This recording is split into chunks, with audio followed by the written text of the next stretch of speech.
Hello viewers, in today's session we are going to discuss two very important and conceptual problem from domain of functions, right? So here we have to find out the domain of these two functions where the first function is f of x is equal to square root of log of 2x minus x square, and the second function is g of x that is equal to sine inverse x over x. So now these two problems are going to be very useful for the beginners, right? So let us find out the domain of these two functions one by one. So let us first take the function f of x, that is a square root of log of 2x minus x square, right? So we know that by domain of a function we mean that the valid values of x, right? So in domain of functions we find out only those values of x for which the function is defined, right? So here we have a square root of logarithm of 2x minus x square. So this function f of x is defined for only those values of x for which the quantity which is inside the square root sign should be greater than or equal to 0, right? Because we cannot have a negative quantity inside the square root sign, because in that case it becomes a complex number, right? And here we are dealing with only the real numbers. So we have the valid values of x only when this quantity, that is log of 2x minus x square, is either greater than or equal to 0, right? Okay, so now we have log of 2x minus x square greater than or equal to 0, right? Now let us concentrate on this quantity, that is 2x minus x square. Now if 2x minus x square is greater than or equal to 1, then this entire quantity is a positive quantity or equal to 0, right? Because see, if 2x minus x square is equal to 1, then we have simply log of 1, and log of 1 is equal to 0, which satisfies this inequality, right?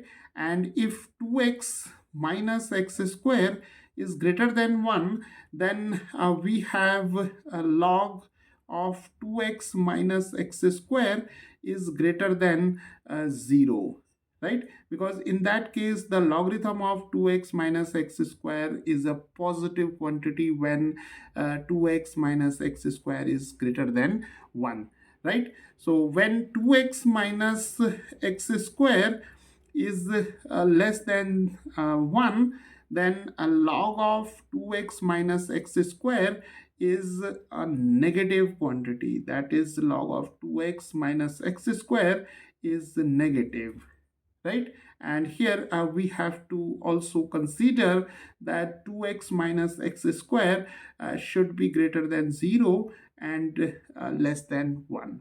So when 2x minus x square it lies between 0 and 1, then logarithm of 2x minus x square is negative, right? So now for log of 2x minus x square to be greater than or equal to 0, 2x minus x square should be greater than or equal to 1. Now let us solve this inequality. So we have now 2x minus x square is greater than or equal to 1. So now we can take this negative x square to the left hand side. So we have 1 plus x square less than or equal to 2x. Now let us take 2x to the left hand side. So we can now rearrange the terms. So we have x square minus 2x plus 1, that is less than or equal to 0, right? So now this is the square of x minus 1.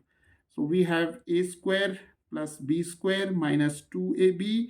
So this is x minus 1 square, that is less than or equal to 0. So now from this inequality, we can conclude that x minus 1 square is less than or equal to 0, right?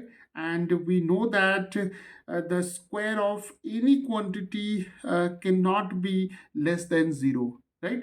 Because see, x minus 1 square should always be positive, being a square term, right? So we can now exclude this less than sign, right? So we are left with only x minus 1 square should be equal to 0. So here this step is an important one, because the square of any quantity should always be positive, so it cannot be less than 0, right? So we have to omit this less than sign, and we are left with x minus 1 square is equal to 0. So from this equation we have simply x minus 1 is equal to 0, right?